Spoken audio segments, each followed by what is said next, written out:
Hello, Hello. where are you from? Israel. Oh, I'm so sorry about it. I'm so sorry about what Iran is doing. Thank you. Thank you. Is it bad? Is it so bad? Yes. It's but satisfying because our is much stronger than we thought. So I'm sorry, but I have a good news for you. Yes. Wow. Tonight, we are from Iran. Tonight, we will make it double. We will make it double. We will let the world know that you are nothing. And in this 75 years, you were just children and women. You wasn't fighting military. Langsung dimatikan guys, langsung dimatikan Umi TV-nya. Disclaimer teman-teman, video ini bukan untuk membela siapapun. Bagaimanapun pula, perang akan merugikan kedua belah pihak, terutama bagi warga dan rakyatnya. Hari ini Israel benar-benar kena mental menghadapi Iran. Bagaimana tidak teman-teman ya?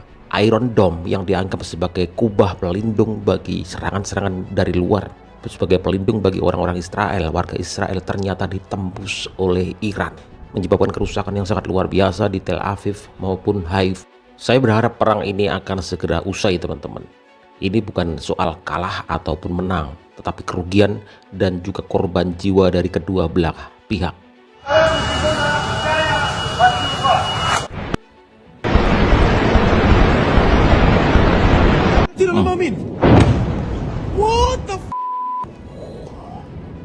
Ini di Haifa teman-teman ya. Kita lihat kerusakan-kerusakan yang terjadi di Israel teman-teman ya,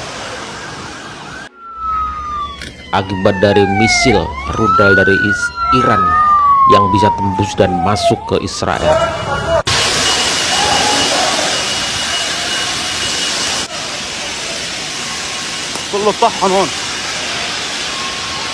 Kerusakan terjadi teman-teman di mana-mana, parah teman-teman ya. Rudal baru Iran jebol pertahanan Israel.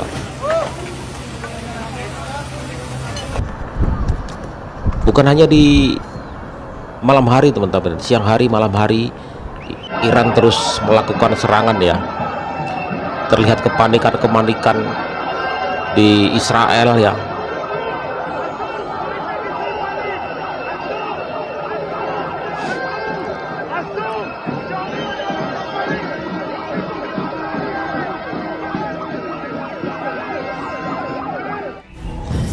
So fucking scary because I don't want my people.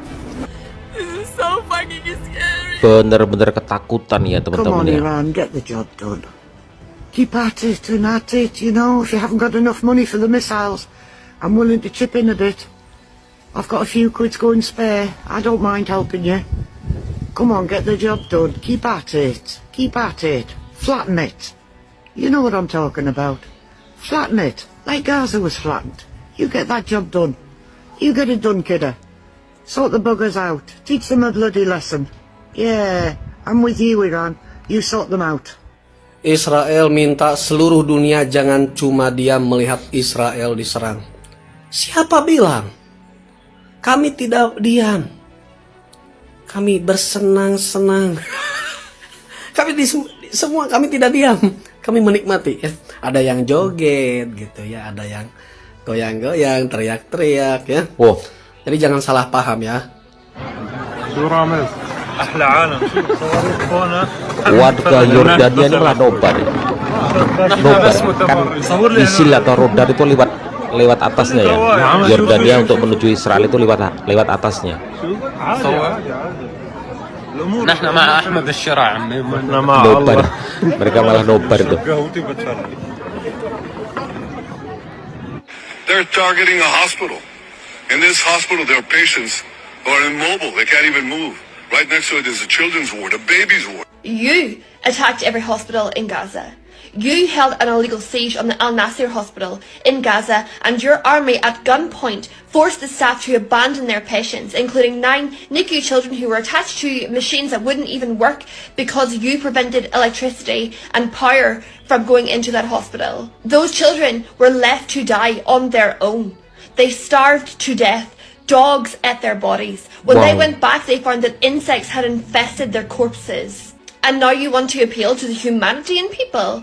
I want to appeal to the humanitarian law that you dismissed when you held illegal sieges across every single hospital in Gaza, forcing thousands of people to die unnecessarily, to starve to death, to bleed to death, to go through surgery without anesthesia, because you prevented aid from getting to them. When innocent mothers and children sought refuge inside and outside these hospitals, you bombed them. There are craters outside these hospitals where your bombs have left their mark. There are scorch marks in tents outside hospitals where you burnt men alive. Do you think that you can appeal to the goodness in us? That our humanity will sympathize with you and your people after you celebrated and rejoice in your own superiority for targeting defenseless women, defenseless children, defenseless men. The blood of every Palestinian, Israeli and Iranian is on your shoulders. Fuck your hospitals. Netanyahu playing victim lagi. Sama kayak negara-negara pendukungnya tuh, sekutu-sekutunya. Padahal Israel yang nyerang duluan. Iran cuma membalas dengan serangannya yang mantap. Memang mereka itu ya semakin memperjelas kemunafikannya mereka. Padahal dunia tahu sebenarnya yang telah terjadi. Kacian deh lu. Udah bertempur terus kalian. Udah Iran dengan Israel bertempur. Terserah siapa yang menang dengan kalah. Yang penting kasih tontonan yang bagus buat kita, oke?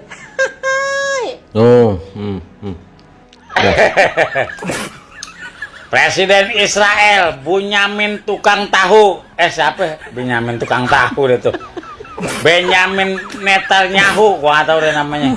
Dia kesel katanya rumah sakitnya dibom sama Iran. Gantian lo, syukurin lo. Apa yang lo tanam itulah yang kau petik. Ya nggak, peribahasanya kan begitu. Tanam singkong, tumbuh singkong. Tanam mangga, tumbuh mangga.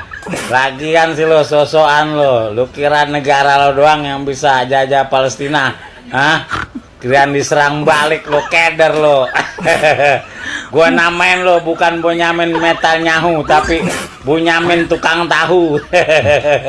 Kendor-kendor lo sekarang lo. Lo rasain apa yang rakyat Palestina rasain. Ya enggak, mudah-mudahan lo ditambahin lagi emiran lo. Itu baru rumah sakit. Besok lo, keluarga lo.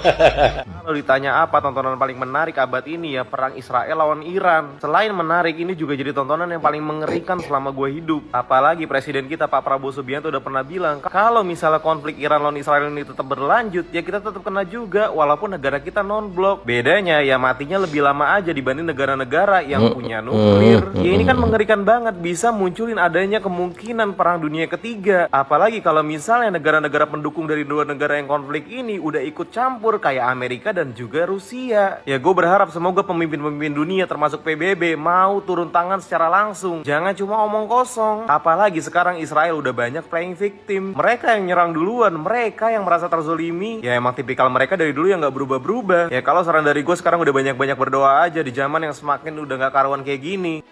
Perang tidak dibenarkan. Ya, tetapi dalam hal ini sebenarnya Iran itu membela diri karena pertama kali yang menyerang adalah Israel. Ya, kemudian target itu tertuju kepada Israel. Ya, Israel punya intelijen yang mengatakan bahwa Israel menyembunyikan pesawat tempur, yaitu di bawah, ya di bawah gedung yang di situ ada rumah sakit. Maka rudal itu pun menuju ke situ. Dan kemudian Netanyahu pun menuju ke rumah sakit tersebut untuk membuat wawancara ya. Ya, orang Barat mengatakan Netanyahu playing victim. Karena mengingat flashback beberapa saat yang lalu teman-teman ya, ketika Israel itu membombardir Gaza, di situ di rumah sakit, ya di sekolahan, mereka mengklaim bahwa disitulah tempat Hamas bersembunyi. Jadi dunia sudah tahu apa yang sebenarnya dilakukan oleh Netanyahu yang tidak sesuai dengan apa yang dia sampaikan. Apapun itu teman-teman, Sekali lagi, perang tidak dibenarkan, karena akan melukai, membunuh warga dan rakyat kecil. Ini semua ada tujuan politik, ya, yang pada akhirnya akan tentu saja merugikan semua orang. Jika eskalasi perang ini berlanjut panjang, kemudian berganti dengan peperangan nuklir, maka kerugian akan terjadi juga di negara kita, teman-teman. Indonesia juga akan merasakan imbasnya dari segi politik, dari segi ekonomi, geopolitik, ya, kemudian pasokan-pasokan barang-barang tertentu yang kita ekspor dari luar negeri juga akan tersendat, sehingga akan menimbulkan sedikit kekacauan di negara sendiri karena harga bahan pokok kemungkinan besar akan naik juga. Ya, ini menjadi sebuah perhatian kita semua, teman-teman. Israel adalah Israel, teman-teman. Kita tahu mereka pandai untuk bolak-balik kata, mereka pandai untuk playing victim. Kita tahu semuanya bagaimana sepak terjang dan gaya mereka. Kita semua hafal, kita semua paham. Ya, itulah yang terjadi. Tetapi sekali lagi, teman-teman, saya katakan, perang tidak akan bisa menyelesaikan persoalan. Perang akan merugikan semua orang. Dan tentu saja saya sekali lagi tidak melihat siapa yang menang atau siapa yang kalah. Yang jelas itu merugikan semua orang. Kesombongan akan menghancurkan kita semua. Di mana Israel begitu arogan, memiliki kekuatan yang luar biasa, Iron Dome. Ternyata Iran mematahkan semuanya dan menjebol Iron Dome, sehingga rudal-rudal itu masuk ke Haifa, ke Tel Aviv, menghancurkan, meluluhlantakkan gedung-gedung di sana. Tidak ada yang abadi di dunia ini, teman-teman. Tidak ada yang bisa mengklaim bahwa dirinya paling kuat. Tidak bisa. Karena di atas langit masih ada langit. Di atas kekuatan masih ada kekuatan yang lebih besar lainnya. Bagaimana menurut kalian, teman-teman? Silahkan tulis di kolom komentar.